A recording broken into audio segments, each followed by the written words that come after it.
Mulai 2026, kalau kita mau klaim asuransi kesehatan, kita harus bayar minimal 10% dari angka yang mau kita klaim. Mereka sebut ini dengan sebutan co-payment.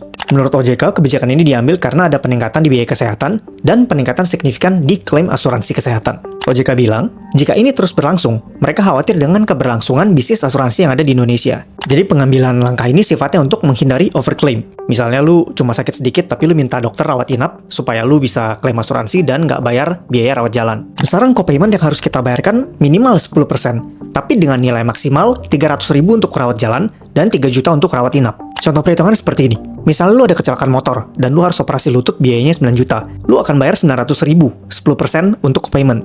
Terus setelah itu lu harus ada fisioterapi. Di fisioterapi harganya 600.000 per datang. Nah, lu akan bayar 60.000 per datang. Tapi misalnya seandainya lu kecelakaan lebih besar lagi.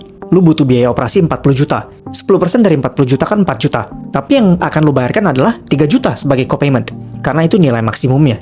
Beberapa hal yang harus lu perhatikan adalah: pertama, persentase minimum yang dicas buat co-payment itu adalah 10%. Minimum artinya apa?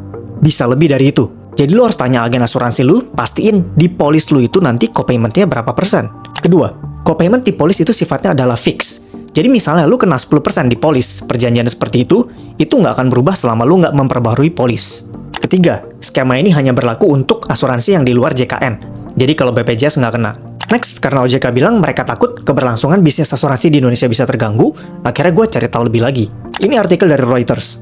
Industri asuransi di Indonesia didominasi oleh pemain asing. Misalnya Prudential, Allianz, dan AIA. Pemain asing. Ya oke lah, gue coba minta ChatGPT buat cari laba 3 perusahaan ini dalam 5 tahun terakhir. Dapatlah data ini. Terus gue pikir kita harus objektif. Gimana kalau kita cari datanya yang labanya cuma didapat dari Indonesia doang? Jadi gue minta ChatGPT buat deep research. Dan ya, kita lihat Prudential memang 5 tahun terakhir turun sih. Tapi untuk Allianz dan AIA mereka ya tampak cukup stabil. Ini sumber deep research-nya. Gue sebetulnya nggak mau ngejudge kebijakan ini ya. Tapi gue sebagai rakyat biasa, ya gue merasa sangat sayang.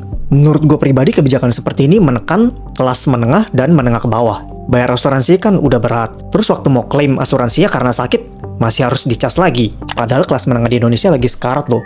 Ya, begitulah. Gimana menurut lu tentang kebijakan ini? Tulis pendapat lu di bawah, dan semoga kita sehat selalu.